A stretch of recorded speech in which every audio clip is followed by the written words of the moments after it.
Hello everyone, welcome to Geojit Spotlight. The end of the year is the time for New Year resolutions, not just for our personal life but also for our investments as well. We have with us today Dr.V.K Vijayakumar, Chief Investment Strategist for Geojit Financial Services. He will be taking us through the year that was, the year that will be, and what you need to do or how you need to recalibrate your investments for 2024. Welcome, Dr. V.K. Thank you, Sony. So 2023, the year, it started out in a very tepid manner, but then towards the latter half of the year, we saw the bulls roaring back to life. What do you think are the factors that helped the market in 2023? And what do you think are the prospects for 2024? Well, several factors have contributed to that. The returns from the market, if you talk about Nifty and Sensex, are pretty decent, more than 18% year till date. The year is not yet over. And the returns from the broader market, the mid and small cap segments, are truly spectacular. Many factors have contributed. Global support to the rally is there. We know the mother market US sets the trend, others follow. In the US also, Dow Jones set an all-time high record recently. So it is a global rally.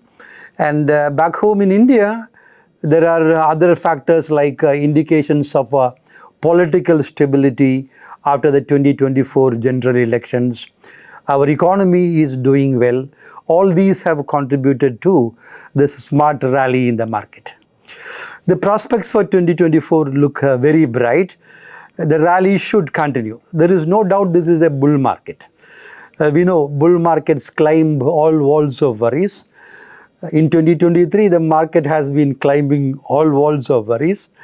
The Israel-Gaza war did not impact the market at all. The market has now simply forgotten the Ukraine war. It is happening in one part of the world. And the monetary tightening, savage monetary tightening by the Fed also, it did impact the market in the early months of 2023, but did not impact the market in a huge manner. So it is quite likely the rally will continue. And the factor which is likely to contribute to the continuation of the rally in 2024 is the emerging interest rate scenario. We know interest rate is a very important factor that will determine asset prices, determine the stock market trends. And on December 13th, the Fed Chief Jerome Powell declared what experts call a dovish pivot. Yes. It's a dovish pivot, a major pivot from the monetary policy stance which the Fed has been following from March 2022 onwards. So the indication from the Fed Chief Jerome Powell's comments are that we are at the end of the rate hiking cycle. It is over, not at the end. The rate hiking cycle is over, and 3 rate cuts are possible in 2024. Actually, the market expects 4 or even 5 rate cuts in 2024 because that is what the futures are indicating.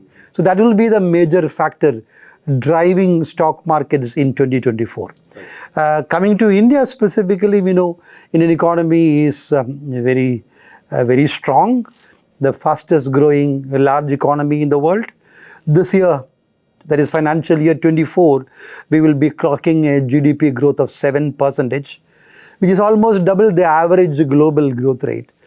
And consequently, corporate earnings growth also will be very good. That will hold the market in a good stead.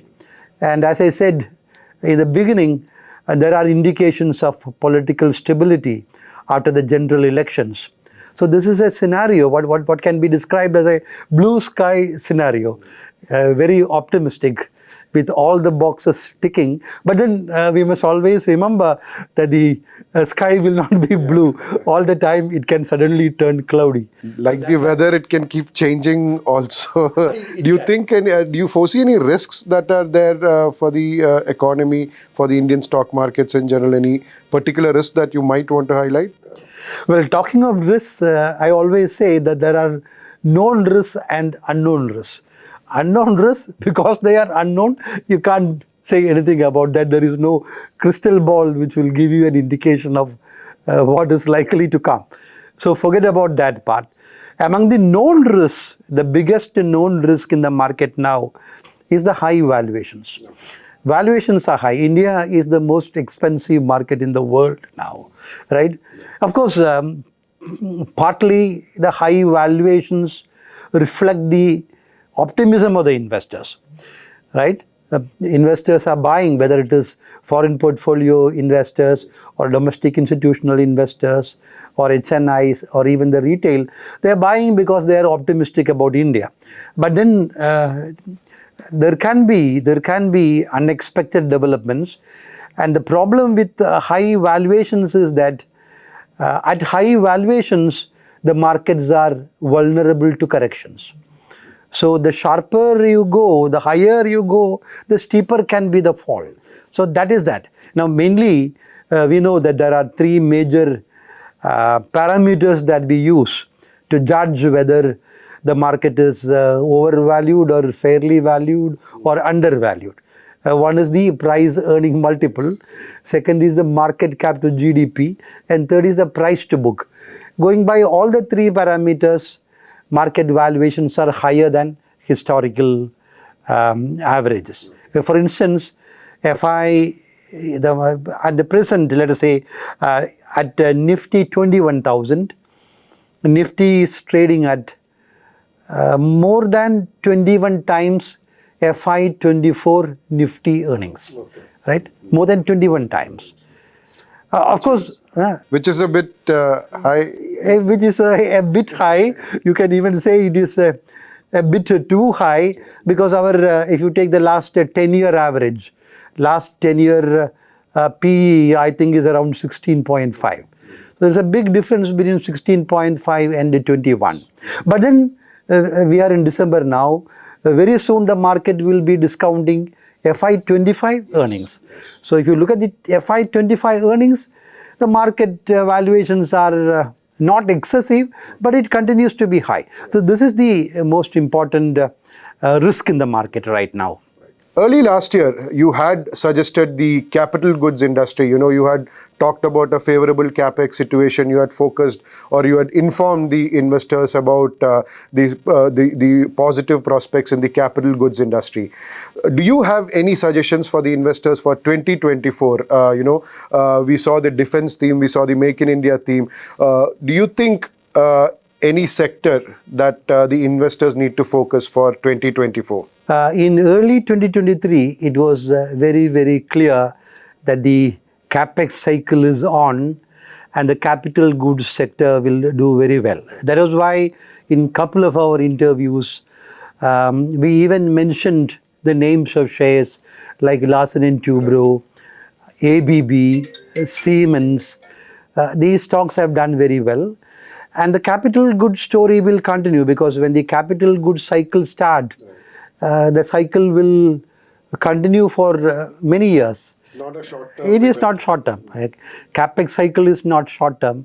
It can continue for many years, even 5 or 6 years. That is very much possible. Then regarding another cycle recommendation, well, I believe that the automobile sector is similarly on the threshold of a cyclical expansion, right? So this is one sector to watch. But I would like to send a clear message to investors. You can be segment agnostic, but prefer large caps to mid and small caps, because the mid and small cap valuations are excessive. There is actually no justification for this kind of valuations, right? A lot of money is coming to the mid and small caps. You must be aware of this. two mutual funds, I think Nippon Small Cap and Tata Small Cap Yes. fund managers have stopped taking bulk investment. Only SIPs they are taking. So that is a red flag that the valuations are very high. So valuations continue to be high, and more money is coming in, particularly from retail investors. The recency bias is a very strong bias in investing, right? Particularly the newbie retail investors who entered the market recently, they go by what happened in the market in recent times. So recently, the mid and small caps have been doing exceedingly well. So the assumption is that they will continue to do well, but then they need not.